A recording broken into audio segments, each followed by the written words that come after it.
ఈరోజు మనతో పాటు ఉన్నారండి సిగ్నా ఆయుర్వేద వైద్యశాల వారి డాక్టర్ కేఎస్ఆర్ గోపాలన్.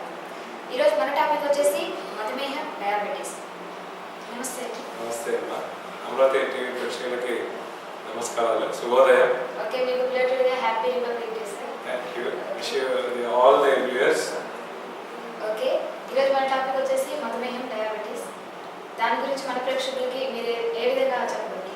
రైట్ అమ్మా. ఈరోజు ప్రపంచం అంతా మనం మధుమేహం గురించి చాలా ఎక్కువగా ఆలోచిస్తూ ఉంది. మధుమేహాన్ని మనం వాడుక భాషలో ఇక్కడ మనం మధుమేహం అనుకుంటాం. సహజంగా దాన్ని డయాబెటీస్ అంటారు.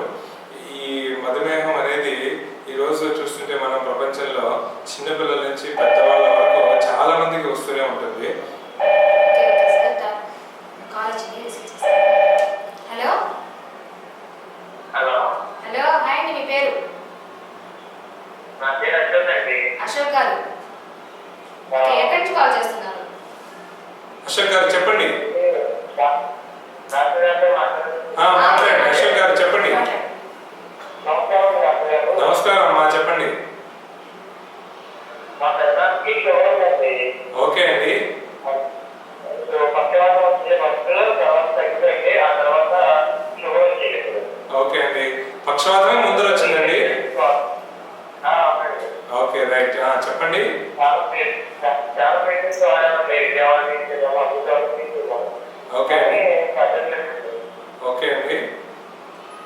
ఇప్పుడు మీకు దానికి ఆయుర్వేదంలో వైద్యం కావాలండి. అవునండి, ఆయుర్వేదంలో ఒకసారి. ఇప్పుడు పక్షవాతం తనకు వచ్చి ఎన్ని ఏళ్ళు అయిందండి? పక్షవాతం వచ్చి తనకి ఎన్ని సంవత్సరాలు అయిందండి? 1 year అవుతుంది అంతే. మీరేనండి. మరి ఇప్పుడు షుగర్ మీకు ఆయనకు ఉన్నట్టుగా కనిపెట్టి ఎన్ని రోజులు అయిందండి? ఓకే, తన వయసు ఎంతండి?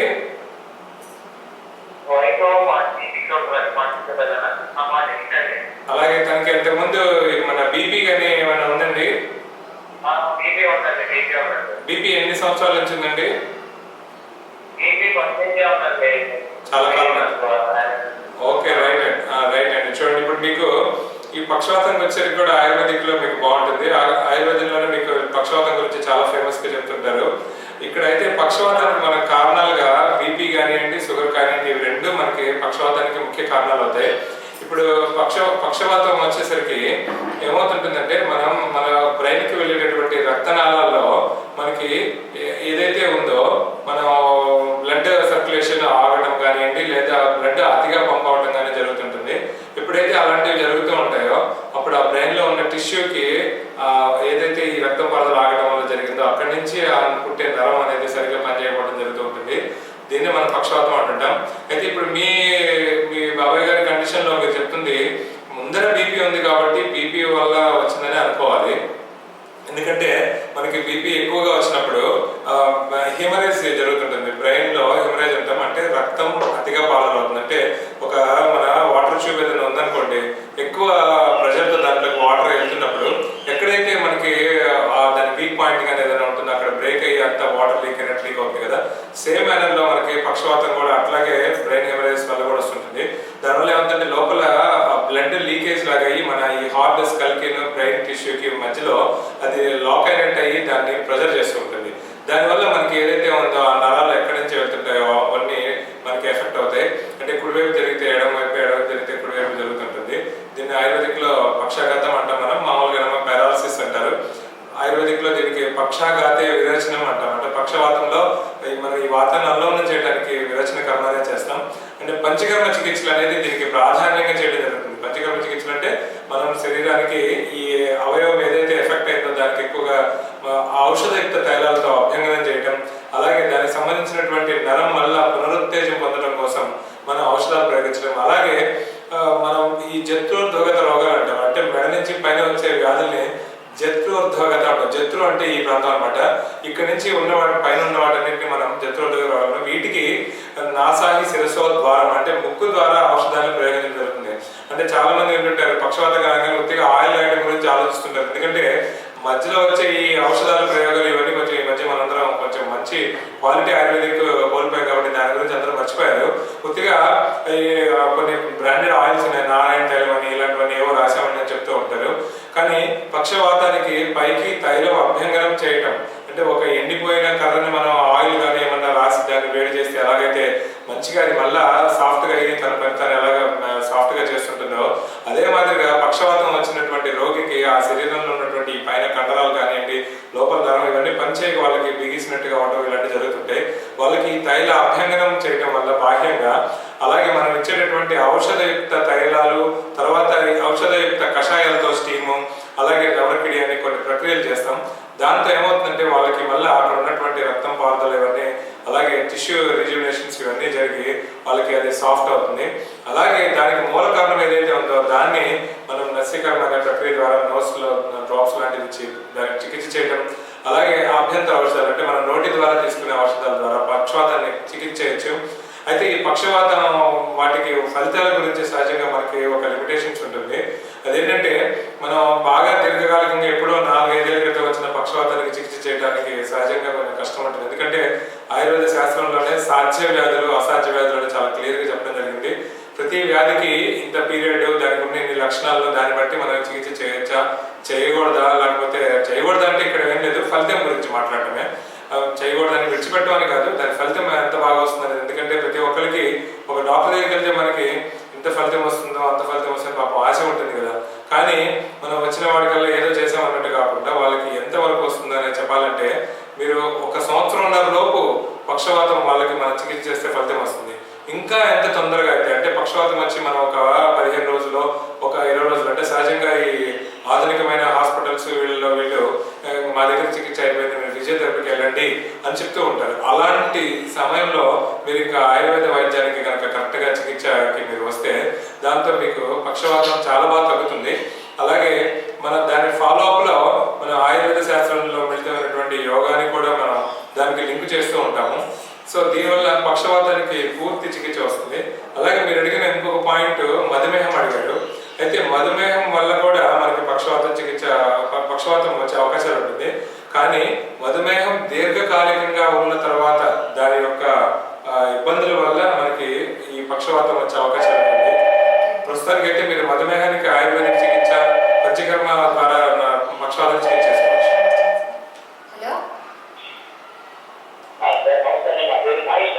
నమస్తే అండి, చెప్పండి మీ ప్రశ్న చెప్పండి. ఓకే అండి, ఎంతకాలం నుంచి ఉందండి? ఓకే అండి, ఆయనకి వయసు ఎంత అండి ఇప్పుడు? ఆయన వయసు చెప్పండి. ఓకే రైట్, చెప్పండి ఇప్పుడు చెప్పండి మీ డౌట్ చెప్పండి. ఓకే అండి,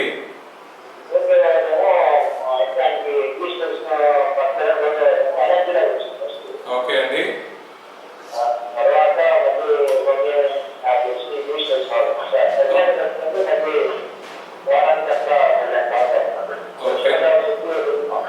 ఓకే అండి, ఓకే అండి, ఓకే అండి, వెరీ గుడ్. నేను మీకు చెప్తాను చూడండి. మధుమేహం అనేది మామూలుగా మనకి ఏంటంటే వంశపారంపర్యంగా కానివ్వండి లేకపోతే మనకి వచ్చేటటువంటి ఈ వ్యాధికి కారణాల్లో మనం చెప్పుకునేది ఈరోజు లైఫ్ స్టైల్ డిజార్డర్స్ అంటాం. అంటే స్థౌల్యం, అలాగే మన సరైన సమయానికి ఆహార విహారాలు అంటే మనం తీసుకునే ఆహారం సరిగ్గా తీసుకోవడం ఇలాంటి కారణాల వల్ల వస్తుంటుంది. ఈ మధుమేహానికి ఏంటంటే ఆయుర్వేదంలో మీకు చికిత్స బాగా చెప్పబడింది. దీన్ని మధుమేహానికి ముందర వచ్చే వాటినేమో ప్రమేహం అంటాము, అలాగే పూర్తి స్థాయి వచ్చినప్పుడు దీన్నేమో మధుమేహం అంటాం. ఈ మధుమేహానికి ఆయుర్వేదంలో వైద్యం ఎలా ఉంటుందంటే ఔషధాలతో యూజ్ చేయడం ఉంటుంది. అలాగే ఆహారాన్ని అలాగే దానికి సంబంధించినటువంటి విహారం అంటే విహారం అనేసరికి మనం ఇప్పుడు అందరం చెప్పుకునే ఎక్సర్సైజ్ ఇలాంటివి. అలాగే ఆహారం వచ్చేసరికి మనం ఈ ఏదైతే మన మధుమేహానికి సంబంధించి ఇప్పుడు ఇన్సులిన్ అని ఇవన్నీ మనం ఆధునికంగా చెప్పుకునే పదాలు ఉన్నాయో వాటికి సంబంధించి ఏదైతే ఎక్కువగా ఉంటుందో అలాంటి ఆహారాలు ఆయుర్వేదిక్లో ఆల్రెడీ చెప్పి ఉన్నాయి. దాంట్లో మధుమేహ రోగికి మనం మెంతి కూర ఎక్కువగా తీసుకోమని, అలాగే మెంతి పొడి ఎక్కువ వాడమని చెప్పి, అలాగే మనకి కాకరకాయ ఇలాంటివి ఎక్కువ వాడుకోమని చెప్పి, అంటే ఏవైతే తీపిగా ఉంటాయో అలాంటి వాటిని తక్కువగా తీసుకోమని, లేదా వాళ్ళకున్న పరిస్థితిని బట్టి పూర్తిగా మానేయమని. అంటే మళ్ళీ ఇక్కడ మనం తక్కువ తీసుకోమన్నామంటే మళ్ళీ కొంతమంది తినమన్నారు కదా తినే అవకాశాలు ఉంటుంది. అందుకని మీకు ముందుగా చెప్తున్నాం. అలాగే ఔషధాలు ఉంటాయండి, వీటికి వ్యక్తికి లోపలికి మనం నిరంతరం తీసుకునే ఔషధాలతో వాళ్ళకి మధుమేహం బాగా కంట్రోల్లో ఉంటుంది. అలాగే మీరు ఇందాక ఒక మాట అన్నారు, వేరే వైద్యం తీసుకుంటే ఎలర్జీ లాగా వచ్చిందని. అంటే సహజంగా నేనైతే అలా అనుకోను. ఎందుకంటే మధుమేహం మన శరీరంలో కంట్రోల్ లేకుండా ఉన్నప్పుడు కూడా మన శరీరానికి ఎలర్జీ వస్తుంటుంది. ఎందుకంటే కొంతమంది వాళ్ళకి ముందర మధుమేహం ఉన్నదన్న విషయం తెలియకపోవచ్చు, వాళ్ళకి స్కిన్ ఎలర్జీస్ ఇలాంటివి కూడా వస్తూ ఉంటాయి అనమాట. ఈ స్కిన్ ఎలర్జీస్ మనకి రిపీటెడ్గా వస్తూ ఉండి అది కనుక మనకి ఇబ్బందికరంగా ఉంటూ ఉంటే, దీర్ఘకాలికంగా కనుక ఉంటూ ఉంటే మనం ఏం చేయాలంటే మనం ఒక రక్త పరీక్షలకు వెళ్లాల్సి ఉంటుంది. ఆ రక్త పరీక్షల ద్వారా మధుమేహం ఏమైనా ఉందా కూడా నిర్ధారణ చేసుకోవాల్సి ఉంటుంది. ఎందుకంటే ఈ మధుమేహానికి మనం కారణాలు ఇవన్నీ ఎట్లా చూసినా లక్షణాలు తెలుసుకోవడానికి కూడా పాపం అందరికీ దాని గురించి ఐడియా పూర్తిగా ఉండదు. పైగా ఈ రోజుల్లో ఏంటంటే మనం ఏదో విధంగా కొన్ని రకరకాల మందులు ఏదో ఒకటి వాడుతూ ఉంటాము. సో మనకు ఉన్నటువంటి మధుమేహం వల్ల కనపడాల్సిన లక్షణాలు సరిగ్గా కనపడకపోవచ్చు. వీటన్నిటి వల్ల అది లోపల పెరిగి మనల్ని ఇబ్బంది పెట్టుండొచ్చు. సో ఇప్పుడు ఆయుర్వేదిక్లో అయితే దీనికి మిగతా వాటికి ఆయుర్వేదిక వైద్యానికి తేడా ఏంటంటే, మనం ఏదైతే ఇప్పుడు మన ప్యాంక్రియాస్ అనే ఒక గ్లాండ్ ఉండి దాంట్లో నుంచి ఇన్సులిన్ అనేటువంటి కెమికల్ తయారవుతుంది. దాని ద్వారా మనకి మధుమేహం కంట్రోల్ ఉంటుందని చెప్తున్నారు కదా. ఇతర వైద్యాల్లో అయితే ఏంటంటే మందుతో కంట్రోల్ అవుతూ మళ్ళీ తిరగబెడుతూ ఉంటుంది. ఆయుర్వేదంలో ఏంటంటే ఆ కణాలు కొంచెం పునరుత్పత్తి అవుతుంటుంది. కానీ దీంట్లో కూడా దీర్ఘకాలికంగా మందులు వాడుకుంటూ ఉండాల్సిందే. మీరు ఆయుర్వేదంలో మీకు ఎటువంటి సైడ్ ఎఫెక్ట్స్ లేకుండా, వేరే రోగాలు రాకుండా, వేరే ఇబ్బందులు రాకుండా మంచిగా పనిచేస్తుంది. మీరు ఆయుర్వేద డాక్టర్ సంప్రదించవచ్చు. హలో హలో నమస్తే అండి, చెప్పండి.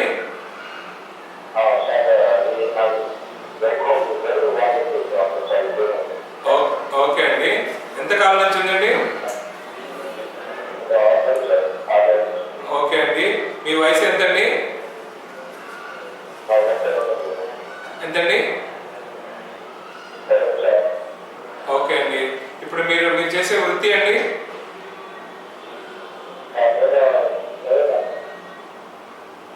ఒకసారి కొంచెం క్లియర్గా చెప్పండి, నడవట్లేదు. చెప్పండి, మీరు మీ వృత్తి చెప్పండి ఒకసారి. మీ వృత్తి, మీరు ఏం పని చేస్తుంటారో చెప్పండి. హలో, సరేనండి. మీరు అడిగినటువంటి జలుబు సంబంధించి మనం అయితే ఇంతకుముందు మన ప్రసారాలు చేసినప్పుడు ఇంతకుముందు ఎపిసోడ్స్లో మనం చెప్పుకున్నాం. ఈ ముక్కు సంబంధించినటువంటి వ్యాధులు అలాగే సిజరల్ డిసీజ్లో మనం దీని గురించి మాట్లాడుకున్నాం. అయినా కాళ్ళు అడిగారు కాబట్టి ఈరోజు దానికి కూడా కొన్ని క్లుప్తంగా సమాధానం చేద్దాం. మనం ఇప్పుడు ఈ జలుబు అనేది ముక్కు సంబంధించినటువంటి ముక్కు దూలం, అలాగే రెండు ముక్కులకి సంబంధించినటువంటి లోపల ఉండే ఈ మన దుమ్ము ధూళిపోకుండా ఉండే అడ్డుగోడలు, వాటి యొక్క ప్రక్రియలో ఉన్నటువంటి అంటే వాటి చేసే పనిలో వచ్చే తేడాలు. అంటే ముక్కు దూరం మొక్కలు ఉందనుకోండి, మనకి ఏ ముక్కు అయితే ఇరుకుగా ఉంటుంది అటువైపు ఎక్కువ ఎలర్జీ వస్తుంటుంది. అలాగే ముక్కు వెడల్పుగా ఉన్న వైపు ఏమో మనం పీల్చే గాలి ఉన్న దుమ్ము ధూళి అన్ని కూడా లోపలికి వెళ్ళిపోతూ ఉంటాయి. సో ఇలాంటి వాళ్ళకి ఏమవుతుందంటే లోపల తెమడ లాంటిది తయారయ్యి ఈ లోపలికి గొంతులోకి చేరడం, దానివల్ల వాళ్ళకి మాట్లాడితే దగ్గు రావడం లాంటివి జరుగుతుంటే, అలాగే ఒక వ్యక్తికి మళ్ళీ మళ్ళీ జలుబు చేస్తూ మళ్ళీ తగ్గకుండా ఎక్కువ కాలం పీడిస్తూ ఇబ్బంది పెడుతూ ఉందంటే అతని వ్యాధి క్షమత్వ శక్తి అంటే శరీరంలో వ్యాధి నిరోధక శక్తి తక్కువ ఉందని అర్థం అండి. అలాంటి వాళ్ళకి మనం ఏం చేయాలంటే వ్యాధి క్షమత్వ శక్తి పెంచేటటువంటి ఏదైతే మన ఇమ్యూనిటీ అని నవేడేస్ చెప్పుకున్నామో దాన్ని పెంచుతూ, అలాగే ముక్కు సంబంధించినటువంటి చికిత్సలు ఉంటాయి నస్యకర్మ అని. ఆ నస్యకర్మ అనే ప్రక్రియ చేసుకోవడం వల్ల వాళ్ళకి ఆ లోపల పేర్కొన్నటువంటి ఏదైతే ఇన్ఫెక్టెడ్ ఫ్లూయిడ్ ఉంటుందో అదంతా బయటికి దానంతా అదే వచ్చేస్తుంది. అలాగే మనం అభ్యంతరంగా లోపలికి తీసుకునేటువంటి ఔషధాలతో వాళ్ళకి ఇమ్యూనిటీ వస్తుంది. ఎప్పుడైతే ఇమ్యూనిటీ వస్తుందో అది తగ్గిపోతుంది అనమాట. మనం సహజంగా జలుబు చేయగానే ఏం చేస్తుంటామంటే ఏదో ఒక టాబ్లెట్ ఏవో వేసుకొని తాత్కాలికంగా ముక్కు నీళ్ళు కాకుండా ఆగడం కోసం వాడుతూ ఉంటాం. కానీ అది మళ్ళీ తిరగబెడుతూ ఉంటుంది, లేదా ఇన్ఫెక్షన్ లోపలికి వెళ్ళిపోయే అవకాశాలు ఉంటుంది.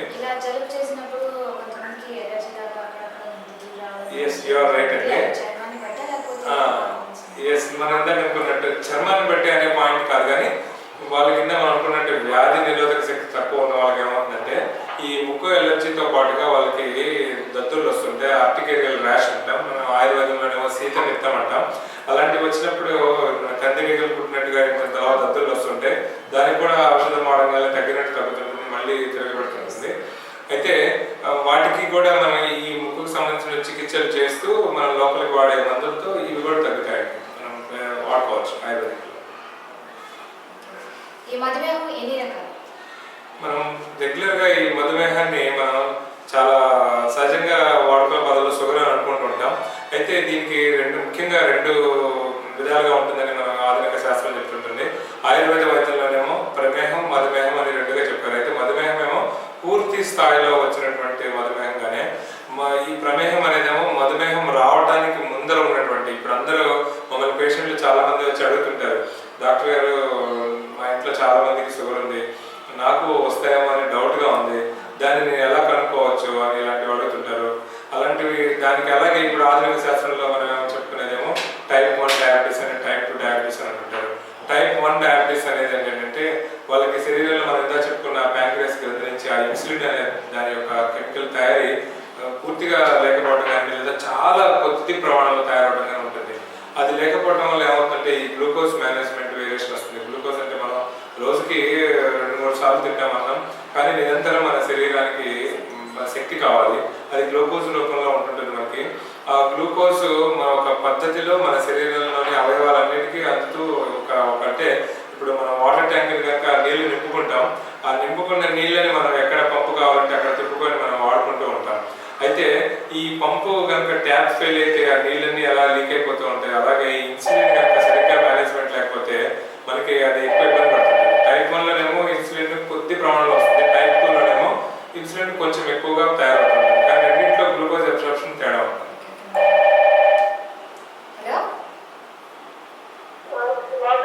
నమస్తే అండి, చెప్పండి.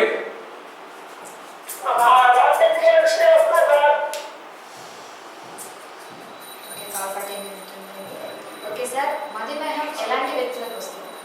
మధుమేహం అనేది మనం ఇందాక అనుకున్నట్టు ప్రీ డయాబెటిక్ కండిషన్స్లో మనం ఇందాక చెప్పుకునేది ఎవరైతే ప్రత్యేకంగా ఎక్కువ రెస్ట్గా ఉండటం, అలాగే దానికి ఆయుర్వేదంలో చాలా చక్కగా చెప్పబడింది, అస్యాసుఖం స్వప్న సుఖం దధీని అంటే అస్యాసుఖం అంటే ఎక్కువ సమయం అలాగే కూర్చొని ఉండేవాళ్ళు, అలాగే స్వప్న సుఖం ఎక్కువ సమయం నిద్రపోతూ ఉండేవాళ్ళు, అలాగే దధీని అంటే మనం ఏదైతే పెరుగు ఇలాంటి ఔషధాలు పెరుగు అనేటువంటి ఆహారం ఇలాంటివి ఎక్కువ తీసుకునేవాళ్ళు, అలాగే గ్రామ్యోదక అంటే మనం ఏదైతే నాన్ వెజ్ ఏదైతే అనుకుంటుంటామో నీటిలో తేలే చేపలు కానివ్వండి, అలాగే మనం నేల మీద తిరిగే జంతువులు కానివ్వండి, అలాగే వాటికి సంబంధించినటువంటి మాంస రసాలు ఏవైతే ఉంటాయో వాటిని మనం అధికంగా సేవించడం, అలాగే పయాంసి అంటే పాలని అధికంగా తీసుకునేవాళ్ళు, అంటే మామూలుగా తీసుకుంటే ఏం ప్రాబ్లం లేదు, అధికంగా ఎవరైతే తీసుకుంటూ ఉంటారో వాళ్ళకి మనం ఇటువంటి మధుమేహం వచ్చే అవకాశాలు ఉంటుంది. అలాగే నవాన్న పానం గుడవైకృతంచ అంటారు. కొత్త బియ్యం అని కొత్తవన్నీ వస్తాయి కదా మనకి ప్రతి సంవత్సరంలో. నవాన్న పానం గుడవైకృతంచ, గుడం అంటే బెల్లం, ఈ బెల్లం సంబంధించినటువంటి ఆహారం ఏదైతే ఉంటుందో మనం తీసుకునేది వాటి వల్ల, అలాగే ఇక్షురస వికారం మనం ఇక్షు ఏవైతే చెరుకు కూడా ఉంటుంది కదా అది కూడా గుడం కిందకి వస్తుంది. వాటన్నిటికి సంబంధించినటువంటి ఆహారం ఎవరైతే తింటూ ఉంటారో వాళ్ళందరికీ వస్తూ ఉంటుంది అనమాట. అలాగే ఎవరికైతే చింత లేకుండా, అంటే ఆయుర్వేదంలో అది కూడా చెప్పబడింది, చింత లేకుండా అంటే మనం ఈ రోజులో అనుకుంటూ ఉంటాం స్ట్రెస్ ఎక్కువ ఉంటుంది వాళ్ళకి, చింత లేకుండా కూర్చున్న వాళ్ళకి వస్తుంది, అలాగే అతి ఎక్కువగా ఆలోచించే వాళ్ళకి వస్తుంది. సో ఇలాంటి కారణాలు ఉన్న వాళ్ళకి మధుమేహం వస్తుంది. మధుమేహం వచ్చే ముందు ఎలాంటి లక్షణాలు వస్తాయి? రైట్ అండి, ఇది కూడా మనం చాలా మంది అడుగుతూ ఉంటారు, అసలు నాకు మధుమేహం ఉన్నదా లేదా అని చాలా కన్ఫ్యూజన్లో ఉన్నాను, అది రావడానికి ముందర ఏమైనా లక్షణాలు చూపిస్తుందని చెప్పి చాలా మంది అడుగుతుంటారండి. ఎందుకంటే మనం ఒక వ్యాధికి దాని ముందర లక్షణాలు అనేవి చాలా ప్రత్యేకంగా ఉంటాయండి. ఆయుర్వేదిక్లో అయితే ముఖ్యంగా దాన్నే చూపిస్తుంటుంది. ఎందుకంటే ఆయుర్వేద శాస్త్రంలో నిదానం, పూర్వరూపం, రూపం, ఉపశయం, సంప్రాప్తి అనే ఒక పద్ధతి ఉంటుంది. దాన్ని పంచలక్షణ నిదానం అంటాం. నిదానం అంటే ఒక వ్యాధికి కారణాలు, పూర్వరూపం అంటే అది రావడానికి ముందర కొన్ని లక్షణాలు చూపిస్తుంటుంది. మనం సహజంగా అనుకుంటాం జలుబు చేసే ముందర చాలా మంది నాకు జలుబు చేస్తున్నట్టుంది, రేపు జలుబు వచ్చేసేట్టుందని మనం ముందర అనుకుంటాం మనం కూడా. అలాగే ఒక అబ్డామిన్ పెయిన్ కానీ ఏమన్నా రాగానే నాకు ఏదో మోషన్స్ అవ్వబోతున్నాయి ఇలాంటివి, ఇలా ప్రతి ఒక్క మనిషికి ఇలాంటి లక్షణాలు ఉంటాయి. ఆయుర్వేద శాస్త్రం ప్రత్యేకంగా దాని మీద శ్రద్ధ పెడుతుంది అనమాట. అలాగే రూపం అంటే దానికి సంబంధించిన లక్షణాలు పూర్తిగా రావడం. సో ఇక్కడ మనం మధుమేహంకి వచ్చేసరికి మధుమేహం, ప్రమేహం ఇవి రెండు అనమాట. ఆయుర్వేద శాస్త్రం ప్రత్యేకంగా ఏం చేస్తుందంటే ప్రమేహం అనే ఒక దానిని మధుమేహం అని రెండుగా చక్కగా విడగొట్టింది. ముందర వ్యాధి రావడానికి ముందర వచ్చేటటువంటి లక్షణాలతో అంతా కూడినటువంటి దాన్ని ప్రమేహం అంటారు. దాని పూర్తి స్థాయిలో షుగర్ వచ్చిన తర్వాత దానేమో మధుమేహం అంటారు అనమాట.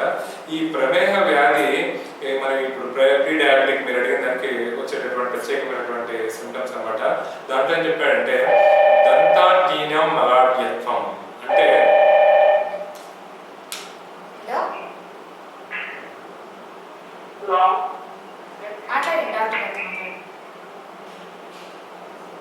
హలో అండి చెప్పండి.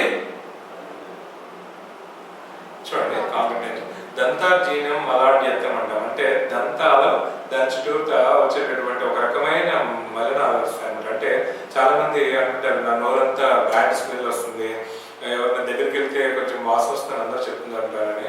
అలాంటిది రిపీటెడ్ గా వస్తూ ఉంటే మనం దాన్ని మధుమేహానికి ఒక ముందర లక్షణంగా మనం ఒక దానికి ఆలోచించి దానికి మనం ఒక నిర్ధారణ పరీక్ష మాట్లాడండి డాక్టర్ గారు. సార్ మా హస్బెండ్కి షుగర్ వచ్చారండి. ఓకే అమ్మా.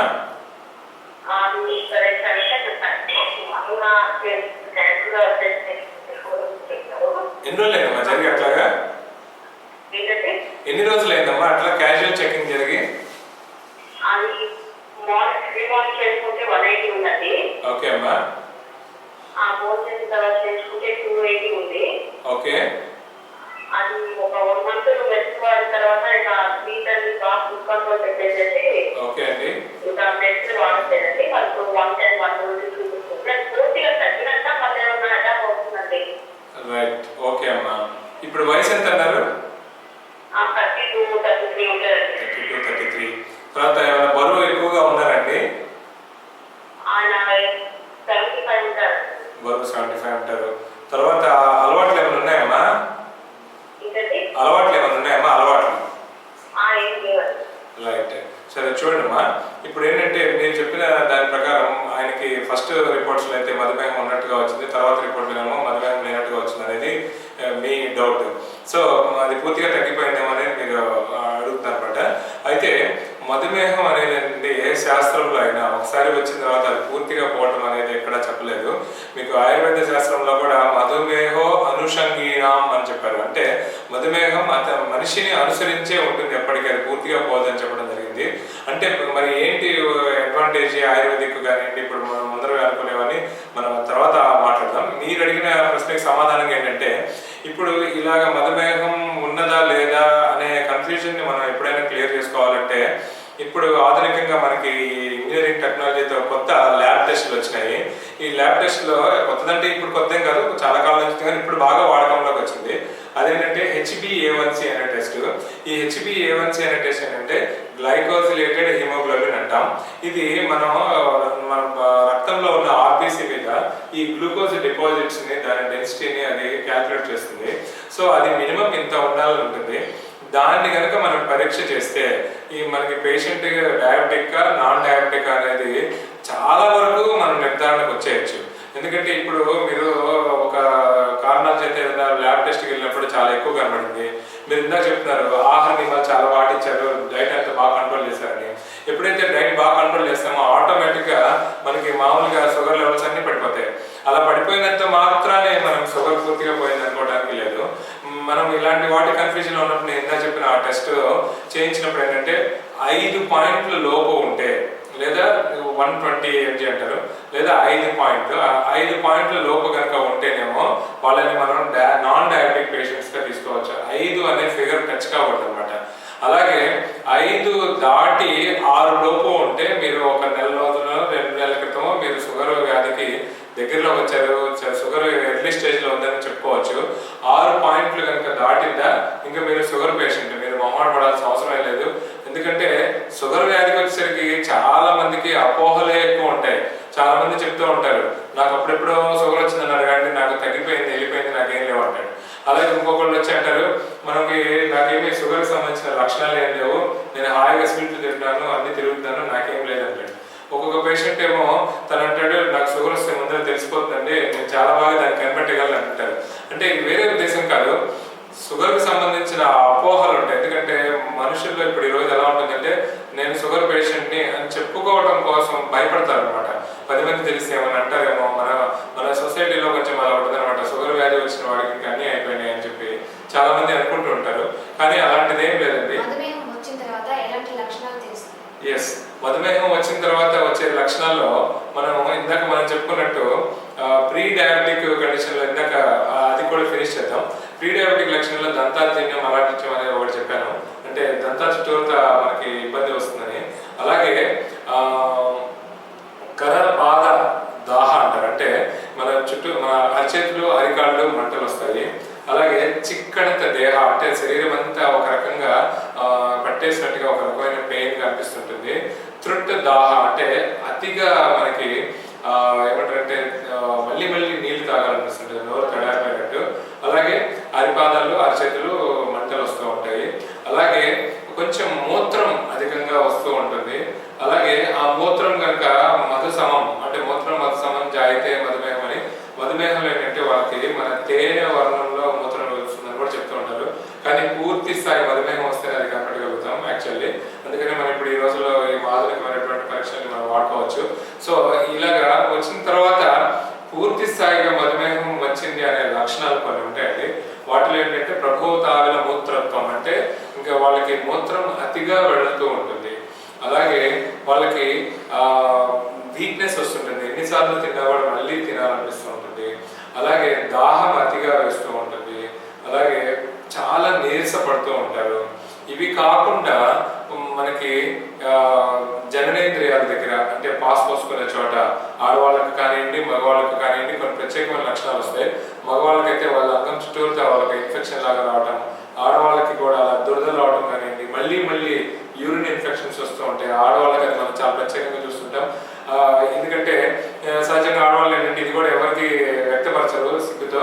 దాంతో ఏమవుతుందంటే సహజంగా నాకు మామూలుగా యూరిన్ ఇన్ఫెక్షన్ వచ్చిందిలే, వేడి చేసిందిలే అని ఇలా అనుకుంటుంటారు. దానివల్ల ఏమవుతుందంటే వ్యాధి నిర్ధారణ జరగకుండా ఆ వ్యాధి దీర్ఘకాలికంగా లోపల ఉండిపోతూ ఉంటుంది. సో దానివల్ల మనం వేరే ఇబ్బందులు కొని తెచ్చుకోవాల్సి వస్తుంది. సో ఇలాగా మళ్ళీ మూత్రకృత్యం, అంటే మూత్రంలో మంట రావడం, అలాగే చాలా దురద రావడం కానివ్వండి, అలాగే మగవాళ్ళకి కూడా అలా దురదలు రావడం. ఇవే కాకుండా మన శరీరంలో దీర్ఘకాలికంగా నేను ఎంత చెప్పినట్టు ఏమన్నా చర్మ వ్యాధులు ఎక్కువగా ఉండటం కానివ్వండి, అలాగే కంటి చూపులో వేరియేషన్స్ రావడం కానివ్వండి, సహజంగా మనం అనుకున్నటువంటి అరికాళ్ళ మంటలు ఇందాక ఆయుర్వేదాలు చెప్పిన ఎవరైతే చెప్పామో అవి కూడా మనం ఇలాంటివన్నీ కనపడిన వాళ్ళకి ఎవరైతే ఉందో వాళ్ళని మనం మధుమేహం పూర్తిగా వచ్చింది అని మనం అనుకోవచ్చు అనమాట. సో ఇట్లాంటి లక్షణాలు వచ్చినప్పుడు ఇలాగే దీర్ఘకాలికంగా దగ్గు జలుబులు తగ్గకుండా కనుక ఉంటూ, కొంతమందికి ఏంటంటే ఈ మోకాలు నొప్పులు కానివ్వండి, అలాగే కొంతమందికి భుజంలో నొప్పి వస్తూ ఉంటుంది. చాలా మంది చూస్తుంటాం. ఇది కూడా నాకేదో నేను రాత్రి పడకలో తేడాగా పడుతున్నాను అందుకే వచ్చింది నాకు అని అనుకుంటుంటారు. ఏవైనా కానీ దీర్ఘకాలికంగా మనల్ని ఇబ్బంది పెడుతూ ఉంటే ఈ మధుమేహాన్ని మనం గమనించాలి. ఎందుకంటే ఈ మధుమేహం అనేది ఏంటంటే శరీరాన్ని అంతా ఆవహించి ఉంటుంది.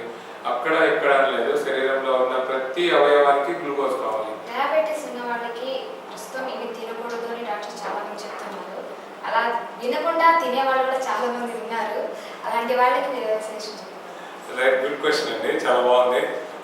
ఇంకా మనం అనుకున్న అపోహల్లో ఇది కూడా అంతే. కొంతమంది ఏంటంటే మధుమేహ రోగికి స్వీట్ తినద్దని చెప్తూ ఉంటాం. ఆ పేషెంట్ వచ్చి ఏం చెప్తారంటే నేను 5 అరిసెలు తినేసాను, బ్లడ్ టెస్ట్ చేయించుకున్నాను, నాకు ఏమీ లేదు కాబట్టి అసలు తగ్గిపోయింది అంటారు.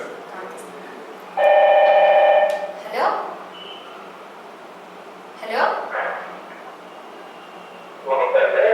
మాట్లాడండి, డాక్టర్ గారితో మాట్లాడండి. నమస్తే, చెప్పండి మీ క్వశ్చన్ చెప్పండి.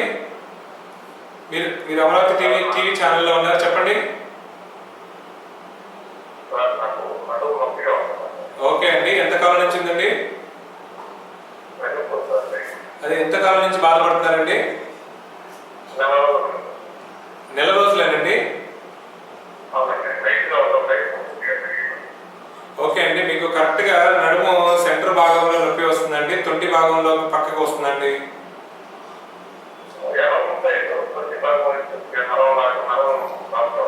ఓకే అండి, అది కాలులోకి కూడా గుంజుతూ ఉందండి. మీరు ఎవరు నిలబడినప్పుడు నడుస్తున్నప్పుడు కేవలం నడుము తొంటి దగ్గరే ఆగుతుందండి.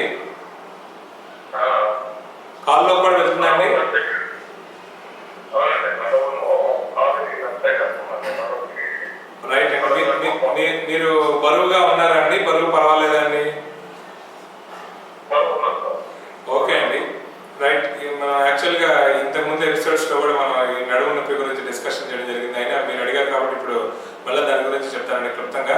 మామూలుగా మనకి నడుము దగ్గర వెన్నుపూసలు ఉంటాయండి, వరుసగా ఒక గోడలో ఇటుకరాళ్ళు వరుసగా పేర్చినట్టుగా. వాటి ఆ ఇటుకరాకి మధ్యలో మనకి సిమెంట్ ఉన్నట్టే మనకి కూడా ఒక రకమైన ప్రత్యేకమైన అవయవం ఉంటుంది.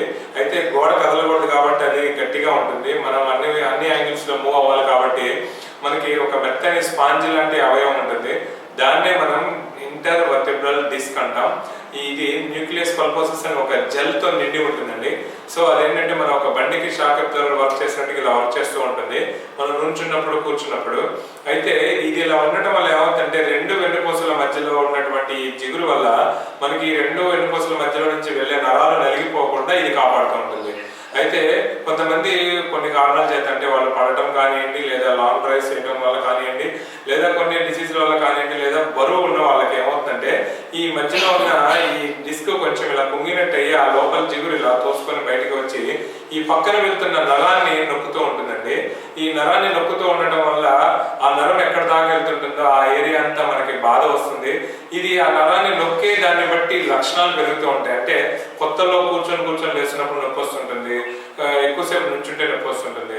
ఇంకా ఈ ప్రాబ్లం దీర్ఘకాలికంగా అయితే ఏమవుతుందంటే నడుము ఈ తుంటికి పైభాగంలో నడుముకి పక్కగా వాళ్ళకి అక్కడ ఒక రకమైన బాధ నొప్పి వస్తుంటుంది. ఒక పొజిషన్ లో ఉండనివ్వదు, పడుకుంటే ఒకలాగా నుంచుంటే ఒకలాగా ఇబ్బంది పెడుతూ ఉంటుంది. ఇదే ఇంకొంచెం ఎక్కువైతే ఈ కింద దాకా వెళ్తుంది. ఎందుకంటే ఇక్కడ మనకి L3 first L1 L2 L3 L4 L5 అనే 5 నరాలు ఉంటాయండి. ఈ నరాలన్నీ కలిసి ఒక సయాటిక్ నర్వ్ అనే ఒక పెద్ద నరం తయారవుతుంది. దీన్ని మనం ఆయుర్వేదంలో రుద్రశ్రీవాతం అంటాం.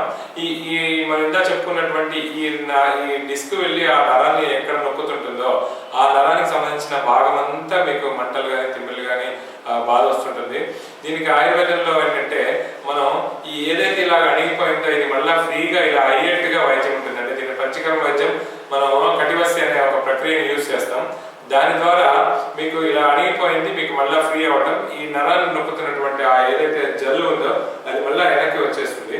సో దాని ద్వారా ఏమవుతుందంటే మీకు ఈ దాని మీద ఒత్తిడి పోవడం వల్ల ఈ నరం మళ్ళీ ఫ్రీ అవుతుంది. లోపలికి వాడే మందులతో మళ్ళీ ఆ జిగురు తయారవుతుంది. ఆయుర్వేద వైద్యం ప్రత్యేకత అది. మిగతా వైద్యాలకి ఆయుర్వేదానికి మెయిన్ ముఖ్యమైన తేడా అనమాట. సర్జరీ లేకుండా మనం దాన్ని మళ్ళా దాని పరిస్థితి దానికి నార్మల్ గా వచ్చేట్టుగా మనం పేషెంట్ కి సరైన రెస్ట్ ఇచ్చి వాళ్ళకి పంచకర్మ వైద్యం, కరెక్ట్ వైద్యం అంటే లోపలికి వస్తీ అని ఇలాంటి మేరుదండ చికిత్సలు అని ఇలాంటివి ఉంటాయి. వాటిని కరెక్ట్ గా చేసి వాళ్ళకి సరైన మనం చెప్పినటువంటి విషయాలన్నీ వాళ్ళు చక్కగా పాటిస్తే అది చాలా వరకు తగ్గిపోతుంది. సర్జరీకి వెళ్ళాల్సిన అవసరం లేకుండా ఉంటుందండి. మీరు దగ్గరలో ఉన్నటువంటి ఆయుర్వేదిక్ డాక్టర్ని సంప్రదించవచ్చు, మీకు మంచి ఫలితం వస్తుంది. గోపాలం గారితో మీకు ఏవైనా క్వశ్చన్స్ అడగాలంటే కాల్ చేయండి. ఓకే సార్, దాంట్లో అవునండి. ఇందాక మనం ఆహారం కొంతమంది ఏ ఆహారాలు తీసుకోవచ్చు, ఆహారం గురించి మధుమేహానికి మీరు అడిగిన ప్రశ్న మధ్యలో పాల్గొచ్చింది. సో ఈ మధుమేహం సంబంధించిన ఆహార నియమాలకు వచ్చరికి చాలా మంది కన్ఫ్యూజన్ ఉంటూ ఉంటారు. కొంతమంది ఏంటంటే మనం ఇందా చెప్పుకున్నట్టు చాలా స్వీట్లు తినేసి వేప చిగురు వేసుకొని చాలా తినేస్తూ ఉంటారు. అలాగే కొంతమంది కాకరకాయని డైరెక్ట్ గా తినేస్తూ ఉంటారు. పాపం వాళ్ళకి అపోహ అంటే మధుమేహం అనేది తీపి వ్యాధి కాబట్టి చేదు.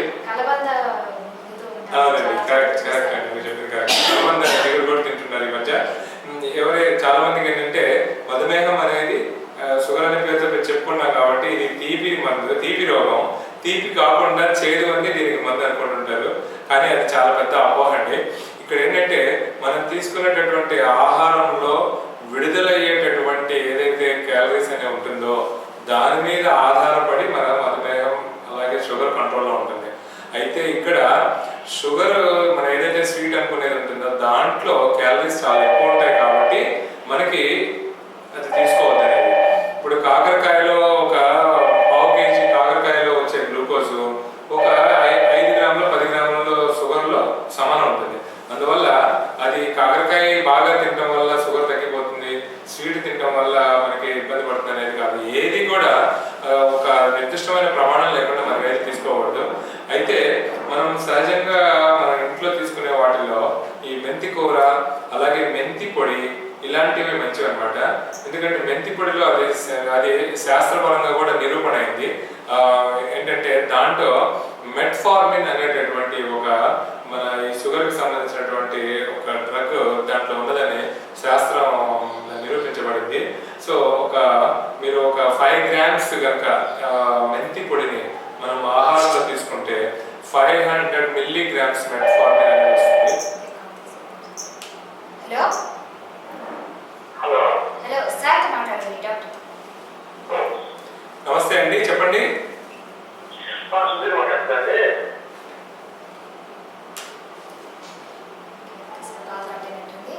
ఓకే సార్, మధుమేహం నిర్ధారణ పరీక్షలు అవి రాకముందు చేయించుకుంటారు, వచ్చిన తర్వాత కూడా చేయించుకుంటారు.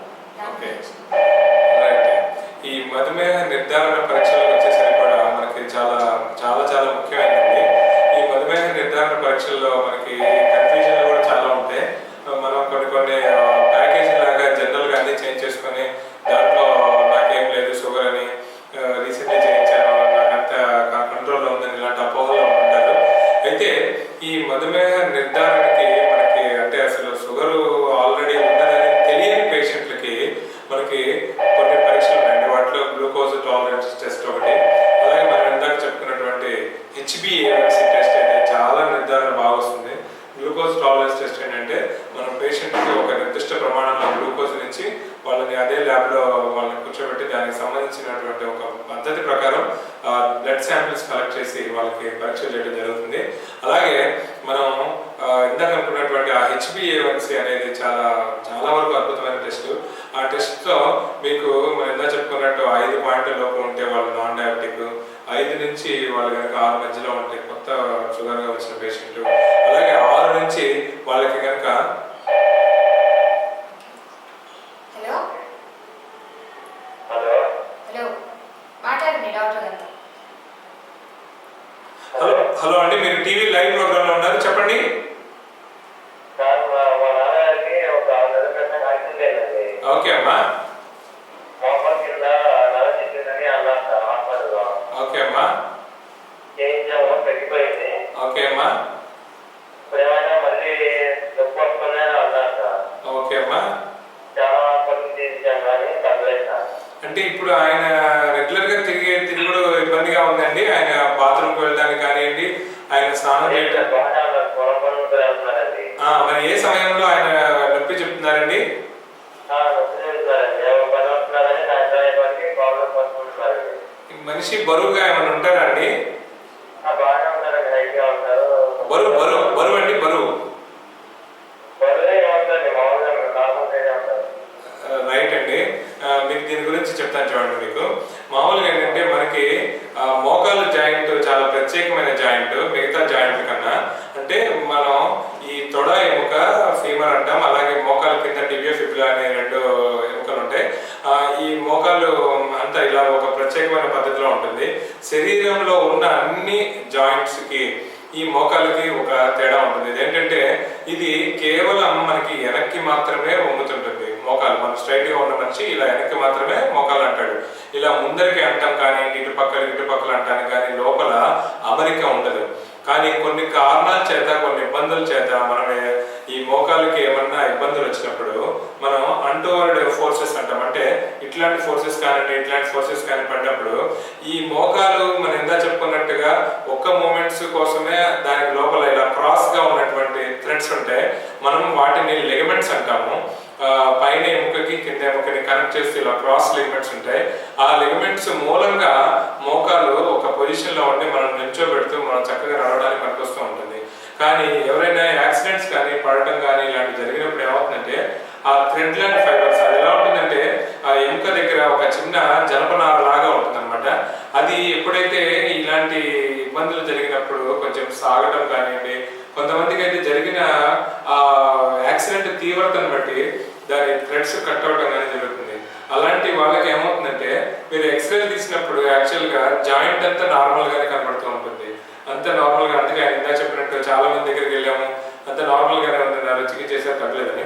కానీ ఆ లిగమెంట్స్ ఏవైతే ఉన్నాయో అవి కరెక్ట్గా సెట్ కావాలి. అంటే మన మోకాలు జాయింట్ ఎలా ఉంటుందంటే ఒక పద్ధతిగా ఒక ప్యాకింగ్ చేసినట్టుగా చక్కగా ఉంటుంది అనమాట.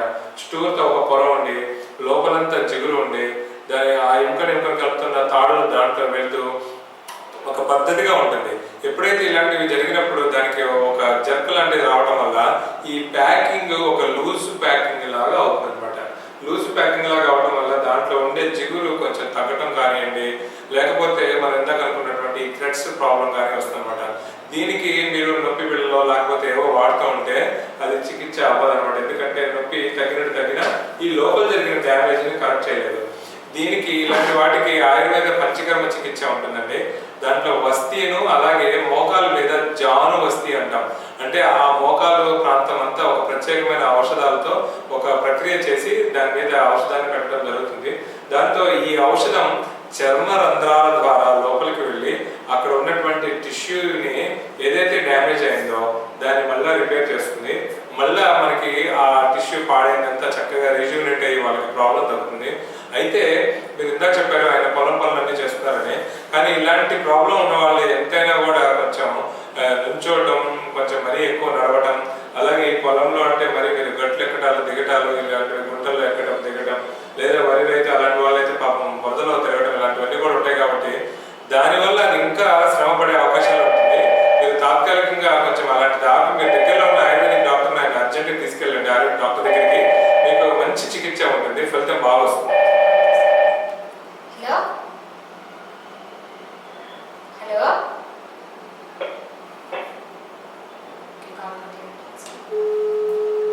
మనం ఇందాక అనుకున్నటువంటి ఈ బ్లడ్ పరీక్షల్లో హలో హలో హలో సార్ మాట్లాడండి డాక్టర్ గారు. హలో అండి, మీరు టీవీ లైవ్ ప్రోగ్రామ్ చెప్పండి. సూర్య మాట్లాడుతుందండి. రైట్, మనం ఇందాక అనుకున్నటువంటి పరీక్షల్లో భాగంగా మనం చేయాల్సిన ల్యాబ్ టెస్ట్ లో షుగర్ కి వచ్చే ముందు ఇందా చెప్పుకున్న glucose tolerance test and HbA1c అండి.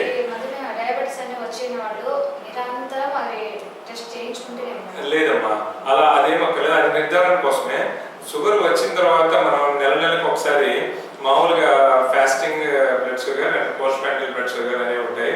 అవి మనం చేయించుకుంటే 125 లోపు ఉండాలి ఫాస్టింగ్. పోస్ట్ ప్రాండియల్ ఏమో మనకి ఒక 140 లోపు 150 లోపు అలా ఉండేట్టు, అంటే మనం బండ గుర్తులాగా ఒకటి 100 లోపు ఒకటి 150 లోపు ఉండేట్టుగా జాగ్రత్త చూసుకుంటాం. మంత్లీ చేయించుకున్నాను. అవునమ్మా, అది మంత్లీ చేయించుకోవాలి. అయితే ప్రతి 3 నెలలకు ఒకసారి HbA1c అనేది చేయించుకుంటేనేమో యావరేజ్ కంట్రోల్ ఎంత ఉన్నది అనేది తెలుస్తుంది అనమాట. దాన్ని బట్టి మనం ఔషధాలని మార్చుకోవచ్చు. అలా కాకుండా వాళ్ళు నిరంతరంగా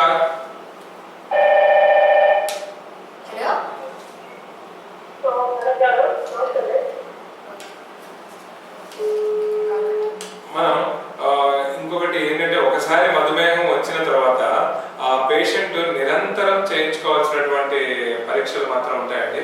నిరంతరం అంటే ఏంటంటే ఒక పీరియాడిక్ గా, ఫర్ ఎగ్జాంపుల్ వాళ్ళకి మనం అనుకున్నాం మధుమేహం యొక్క ప్రాబ్లం ఏంటంటే అది కంట్రోల్లో ఉన్నా కూడా దాని వయసు అంటే మధుమేహం వయసు, ఆ వయసు మూలంగా దాని రక్తనాళాల్లో ఒక కొవ్వు పెరిగిపోతూ ఉంటుంది అనమాట. ఒక రకమైన కొవ్వు పెరిగిపోవడం వల్ల ఆటోమేటిక్గా ఏమవుతుందంటే రక్తనాళాలు ఇరుకవుతూ ఉంటాయి.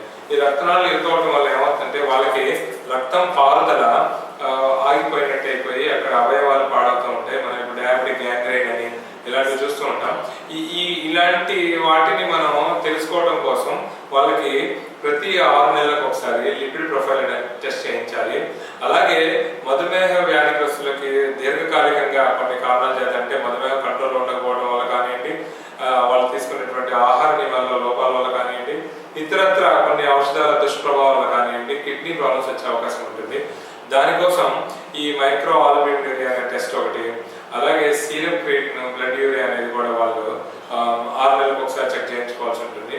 అలాగే మధుమేహంతో పాటుగా వాళ్ళకి కొన్నిసార్లు మనం ఇందాక చెప్పుకున్నట్టు ఆ కింద రక్తం పారుదల సరిగ్గా లేకపోవడం వల్ల ఇబ్బందులు వస్తాయి. కాబట్టి వాటిని చెక్ చేసుకోవడానికి కలర్ డాప్లర్ టెస్ట్ అని ఉంటాయి. అందరికీ చేయించుకోవాల్సిన అవసరం ఉండదు, అవసరం ఉన్న వాళ్ళకి మాత్రం చేయించాలి. కానీ సంవత్సరానికి ఒకసారి చేయించుకుంటూ ఉంటే మంచిది అనమాట.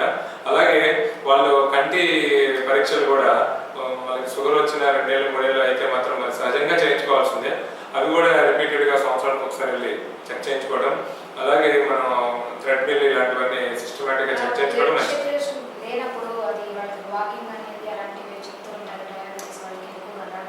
రైట్ అండి, అవునండి. మనం ఇప్పుడు ఇందాక చెప్పుకున్నట్టు మధుమేహానికి చికిత్సకు వచ్చేసరికి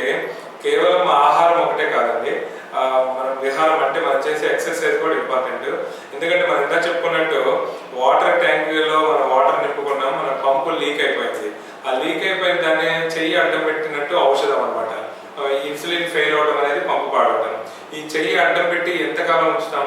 అలాగే మనం ఇప్పుడు చెయ్యి అడ్డం పెడితే కొంచెం అయితే వాటర్ ఆగుతుంది, ఇంకా వాటర్ బాగా ఫోర్స్ పెరుగుతూ ఉంటే రెండు చేయి పెట్టాలి. అంటే ఫస్ట్లో వాడుతున్న మందులు పవర్ పనిచేయక ఇంకా మందులు పెంచుకున్నట్లు లెక్క అనమాట. ఇలా ప్రక్రియ మారిపోతూ ఉంటుంది అనమాట. అయితే దీనికన్నా కూడా మనం ఏం చేస్తే బెస్ట్ అంటే, ఇప్పుడు ఆ వాటర్ ట్యాంక్ లాంటిది మనకి లోపల ఉన్నటువంటి గ్లూకోజ్ తయారీకి సంబంధించినటువంటిది, దానికి సంబంధించినటువంటి ఇన్సులిన్ తయారీ లేదు కాబట్టి, అలాగే ఇప్పుడు వాటర్ లీక్ అవుతుంటే మనం ఎలాగైతే ఒక చెట్లకి కానీ దాన్ని ఒక పద్ధతిలో ఎలా చేస్తుంటామో, అలాగే ఇన్సులిన్ తయారీ లేదు కాబట్టి మనం తిన్న ఆహారంలో వచ్చినటువంటి ఎనర్జీ అంతా ఖర్చు అవడం కోసం ఏదైనా గేమ్స్ ఆడటం కానివ్వండి, లేదా మనం వాకింగ్ చేయడం కానివ్వండి, లేదా యోగా ఎక్సర్సైజ్ చేయడం కానివ్వండి, అలా చేయడం. అలాగే మనం అసలు మన వాటర్ ట్యాంక్లో ఎట్లాగైతే నీళ్ళు అనేది నింపుకుంటాం, అలాగే మనం తినే ఆహారమే మనం గ్లూకోజ్ నింపుకోవడం. సో దీన్ని తగ్గించుకోవడం, దీన్ని కొంచెం కంట్రోల్ అంటే కావాల్సినంత వరకే నింపుకొని కావాల్సినంతే వాడుకోవడం, ఇలా చేసుకోవచ్చు. ఇలా పద్ధతిగా మనం ఆహారాన్ని నియంత్రించుకోవడం. అయితే ఏంటంటే మనం కొంతమంది అంటారు మళ్ళీ ఈ తినే ఆహారంలో కూడా ఏదో వెరైటీలు చేస్తూ ఉంటారు కొంతమంది. రైస్ ఎక్కువ తినే వాళ్ళ షుగర్ పెరుగుతుంది. రైట్, యూఆర్ రైట్ అండి. ఈ రైస్ ఎక్కువ తీసుకోవడం దాని కార్బోహైడ్రేట్స్ ఎక్కువ ఉంటాయి కాబట్టి కొంత ఛాన్సెస్ ఉంటాయి. అయితే ఏంటంటే మనం ఇటువైపు అంతా మనకి మన ప్రాణాలన్నీ అన్నాన్ని ఆశ్రయించి ఉంటాయి. మనం పూర్తిగా అన్నాన్ని మానేస్తే వేరే ఇబ్బందులు వస్తాయి. అందుకని మనం ఏం చేయాలంటే ఈ మధ్యాహ్నం పూట తీసుకునే ఆహారంలో మాత్రం అన్నం తీసుకుంటూ దానికి తోడుగా కొంచెం 1-2 చపాతీలు, రాత్రి పూట మాత్రం గోధుమ సంబంధించిన ఆహారం కానివ్వండి, కూరలు కానివ్వండి, ఇలాంటి తీసుకోవచ్చు. కొంతమంది అయితే రాగులు తీసుకున్నట్టే షుగర్ పెరిగినట్టుగా మేము గమనించాము. మరి అది ఏంటి అనేది ఇతరత్వంగా మనం చెప్పలేం, కానీ అది కాకుండా మిగతావన్నీ తీసుకోవచ్చు. ఉదయం ఏమో రోజుకు ఒక రకమైనటువంటి టిఫిన్ తీసుకోవచ్చు. హలో హలో మాట్లాడండి సార్ డాక్టర్ గారు. మాట్లాడండి డాక్టర్ గారితో. హలో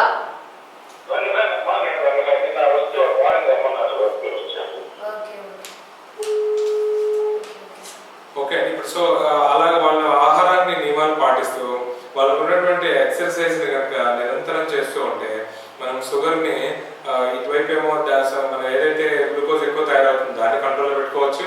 అలాగే మనం చేసేటటువంటి ఎక్సర్సైజ్ వల్ల ఆ గ్లూకోజ్ కూడా ఎక్స్పెండిచర్ అయిపోతూ ఉంటుంది కాబట్టి ఎటువంటి ఇబ్బందులు అంటే ఇటు మనం తయారు చేసుకునేది దాని ఖర్చుని రెండు బ్యాలెన్స్ చేసుకుంటే మీకు షుగర్ వల్ల ఎటువంటి ఇబ్బందులు రావు. అలాగే షుగర్కి సంబంధించినటువంటి మనం ఏవైతే ఇందాక అనుకున్న నిర్దిష్ట పరీక్షలు అంటే జాగ్రత్త చూసుకుంటూ, చాలా మంది ఏంటంటే టెస్ట్ చేయించుకోవాలంటే భయంగా ఉంటారు, చేయించుకుంటే ఉంటుందేమో అనే భయంతో. అందువల్ల అలాంటి వాళ్ళందరూ నిరంతరం మనం టెస్ట్ చేయించుకోవడం అనేది చాలా ముఖ్యంగా కూడా గమనించవచ్చు. ఇక్కడ మీకు కంట్రోల్లో ఉందనుకోండి, మీరు అలాగే మీరు తీసుకునే ఫుడ్ అనేది జాగ్రత్తగా తీసుకోవచ్చు. మీ కంట్రోల్ లేకపోతే దానికి సంబంధించినటువంటి ఫుడ్ని మేనేజ్ చేయడం, అలాగే కొంచెం అవసరమైతే ఔషధాలు తీసుకుంటాం. సో దాంతో మంచి కంట్రోల్ ఉంటుంది. అంతేగాని మనం అపోహలో ఉండి మనం షుగర్ని సరిగ్గా పట్టించుకోకుండా ఉంటే రేపు చాలా పెద్ద పరిణామాలు వచ్చి ఇబ్బంది పెట్టే అవకాశాలు ఉంటుంది.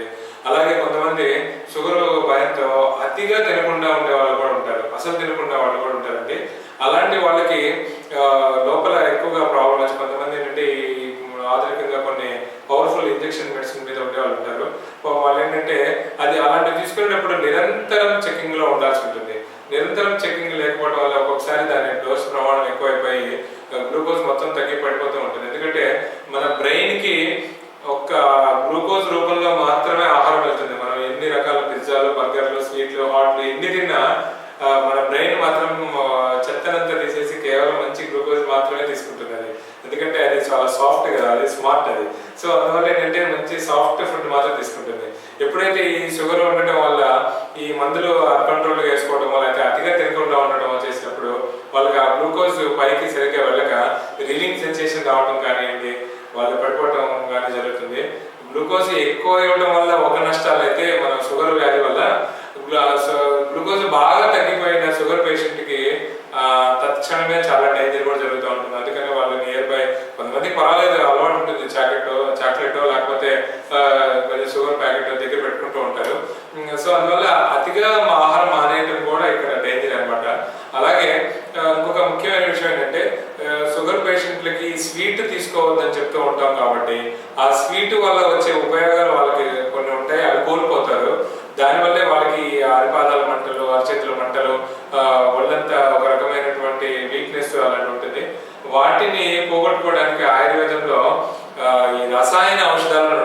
శిలాజిత్ అని, మన అశ్వగంధ అని, అలాగే మనం దోలగుండి గింజల చూర్ణం మిక్వినాప్లూరియన్స్ అని. అశ్వగంధ అయితే నిరూపణ అయింది కూడా శాస్త్రపరంగా, అలాగే శిలాజిత్ కూడా నిరూపణ అయింది. అలాగే కొన్ని వసంత కుసుమాకరం సంబంధించినవి. ఇవి ఒక క్వాలిఫైడ్ డాక్టర్ యొక్క పర్యవేక్షణలో ఒక నిర్దిష్ట ప్రమాణంలో వాటి డోసెస్. ఎందుకంటే ఏదైనా కానీ ఔషధమే, అది ఆయుర్వేదమా ఇంకోట అనేది కాదు. మనం సెల్ఫ్ మెడికేషన్ వల్ల మనకి ఎప్పుడు ఏదైనా కూడా డేంజరే. అది పవర్ఫుల్ మెడిసిన్, ఆయుర్వేదిక్ అయితే పవర్ఫుల్ కాదులే, ఏముంది ఎలా పడితే ఎలా తీసుకోవచ్చు. లేదా ఇంకోటైతే పవర్ఫుల్ మెడిసిన్ కొంచెమే తీసుకున్నా, ఇలా ఏది కాదు. అల్ప మాత్రమే విషమే ఔషధం. కొంచెం తీసుకుంటే విషం ఔషధం, కానీ ఎక్కువ ఔషధం తీసుకున్నా అది విషంలాగా పనిచేస్తుంది. సో అందువల్ల ఏంటంటే ఏదైనా కానీ మనం ఒక డాక్టర్ పర్యవేక్షణలో, ఒక క్వాలిఫైడ్ డాక్టర్స్ పర్యవేక్షణలో మనం ఔషధాలు తీసుకుంటే ఈ మధుమేహం వల్ల వచ్చేటటువంటి కాంప్లికేషన్స్, అంటే డయాబెటిక్ ఆర్థ్రోపతి కానివ్వండి, అంటే కీళ్ళ నొప్పులు వస్తాయి, డయాబెటిక్ న్యూరోపతి కానివ్వండి, మన దగ్గర చెప్పుకున్న మంటలు, తిమ్మిళ్ళు అలాంటివి, అలాగే డయాబెటిక్ ఆప్థల్మోపతి అంటే కంటికి జబ్బులు వస్తాయి, అలాగే నెఫ్రోపతి అంటే కిడ్నీకి సంబంధించిన బాధలు వస్తాయి. వీటన్నిటినీ మనం ఒక సిస్టమాటిక్ ప్రొసీజర్లో దాని మీద అటాక్ చేసి కరెక్ట్గా మనం వైద్యం చేసుకొని దాని నుంచి ఎటువంటి ఇబ్బంది లేకుండా చాలా దీర్ఘకాలికంగా మనం హ్యాపీగా ఉండొచ్చు. ఎందుకంటే ఒక పాయింట్ మాత్రం గుర్తుపెట్టుకోవాలి అందరూ, షుగర్ ఒకసారి వచ్చిన తర్వాత అది శరీరంలో నుంచి వెళ్ళదు. అది ఏ వైద్యమైనా కానీ. ఎవరైనా మీకు మా మందులు వాడుకోండి, స్వీట్లు తినండి, లేదా మీకు షుగర్ అనేది ఇబ్బంది రాదు, ఇలాంటివి తీసుకున్నప్పుడు మీకు పూర్తిగా తగ్గిపోతుంది ఎవరైనా చెప్తే మాత్రం అది మీరు నిజమని నమ్మద్దు. ఏదైనా కానీ ఏంటంటే ఒకటైనటువంటి పద్ధతిలో మనం ఆహార విహార నియమాలు పాటిస్తూ ప్రశాంతమైన మనసుని పెట్టుకొని మనం ప్రశాంతంగా మనం ఎంతవరకు పని చేయగలమో దాన్ని అన్ని నిర్ణయించుకొని ఒక సిస్టమాటిక్ లైఫ్, అలాగే యోగా ఒకటి, ప్రాణాయామం, ఇలాంటివన్నీ చేసిన వాళ్ళకి స్ట్రెస్ ఫ్రీ అవుతారు. స్ట్రెస్ ఫ్రీ అయినప్పుడు మనకి ఆటోమేటిక్గా మధుమేహం వ్యాధి రాదు, వచ్చినా కూడా కంట్రోల్లో ఉంటుంది. కంట్రోల్లో ఉంటూ రేపు ఇతరత్ర ఫ్యూచర్లో ఎటువంటి ఇబ్బందులు రాకుండా కూడా ఉంటుంది. ఇది ఆడవాళ్ళలో కూడా చూసుకోవాలి. ఎందుకంటే పూర్వకాలంలో ఆడవాళ్ళకి మధుమేహం రాదు అని చెప్పేవాళ్ళు. ఆయుర్వేద శాస్త్రంలో కూడా చెప్పుండేది అనమాట. అంటే ఆడవాళ్ళకి నెలసరిగా వాళ్ళకి పీరియడ్స్ వెళ్తుంది కాబట్టి రక్తం శుద్ధి అవుతుంది, వాళ్ళకి రోగాలు తక్కువ వస్తాయి అనేది శాస్త్రంలో ఉంటుంది. కానీ ఈ రోజుల్లో ఏంటంటే ఏ స్త్రీ ఇప్పుడు హౌస్ వైఫ్ లాగానో లేకపోతే ఇంటి పట్టునో ఉండే పరిస్థితి కాదు. వాళ్ళు ఉద్యోగాలు చేస్తున్నారు. వాళ్ళకి బయటకు వెళ్ళేటప్పుడు ఎంత స్త్రీ చక్కగా ఆధునికంగా అయినా వాళ్ళు తెలియని వాళ్ళలో ఉన్నటువంటి ఒక బిడియతనం కానివ్వండి, ఒక తెలియని కొంచెం ఒక టెన్షన్ కానివ్వండి ఉంటుంది. ఇవన్నీ వాళ్ళ యొక్క హార్మోన్స్ ఎఫెక్ట్ చేస్తుంది. ఆ హార్మోన్స్ అన్నిటి ఎఫెక్ట్ వాళ్ళకి కూడా మధుమేహం ఈ రోజుల్లో వస్తున్నట్టుగా ఉంది. ఎందుకంటే ఒక ఐడియల్ కండిషన్లో ఉంటే రాదు, కానీ ఈ రోజుల్లో అలాంటి ఐడియల్ కండిషన్ లేదు. మనం రకరకాల ఆహారాలు తింటాము, రకరకాల ఔషధాలు ఏదైనా బాధరంగానే వేసుకోవడం, ఇలాంటివన్నీ అలవాటు అయిపోయాం. సో వీటన్నిటి వల్ల ఇప్పుడు ఆడవాళ్ళకు కూడా మధుమేహం వస్తుంది. ఆడవాళ్ళు ఏంటంటే వాళ్ళు బయటికి రాకుండా వాళ్ళ ఇంట్లో ఏవో ఒకటి నేను జాగ్రత్తగా ఉండాలి అని పాపం ఎప్పుడు నేను చాలా మంది చూస్తుంటాం. ఆడవాళ్ళకి ఎక్కువ ఇబ్బంది పడుతున్నారు, మోకాళ్ళు పాడయ్యి, అలాగే వెనకాల నడుమునప్పుడు వచ్చి ఇవన్నీ. ఒక వ్యాధి మామూలు వ్యాధిగ్రస్తుడికి వచ్చేటటువంటి దానికి షుగర్ కూడా ఉండి వచ్చినటువంటి ఒక వ్యాధి మనిషిని చాలా ఎక్కువగా ఇబ్బంది పెడుతూ ఉంటుంది. అందుకని షుగర్ని చాలా కంట్రోల్లో పెట్టుకుంటూ ఆ వ్యాధిని చికిత్స చేయాల్సి ఉంటుంది. మన ఆయుర్వేదంలో కూడా ఇది నిదానాంతక వ్యాధులు అంటాం, ఒక వ్యాధి నుంచి ఇంకొక వ్యాధి వస్తూ ఉంటుందని. అందువల్ల మనం ఆహార విహారాలని సరిగ్గా పాటిస్తూ మన భారతీయ తత్వంలో చెప్పినటువంటి సరైన పద్ధతులు పాటిస్తే ఎటువంటి మధుమేహం రాదు. మధుమేహం వచ్చినా దాన్ని పూర్తిగా చికిత్స చేసుకోగలుగుతాం, హాయిగా ఆరోగ్యవంతంగా ఉండగలుగుతాం.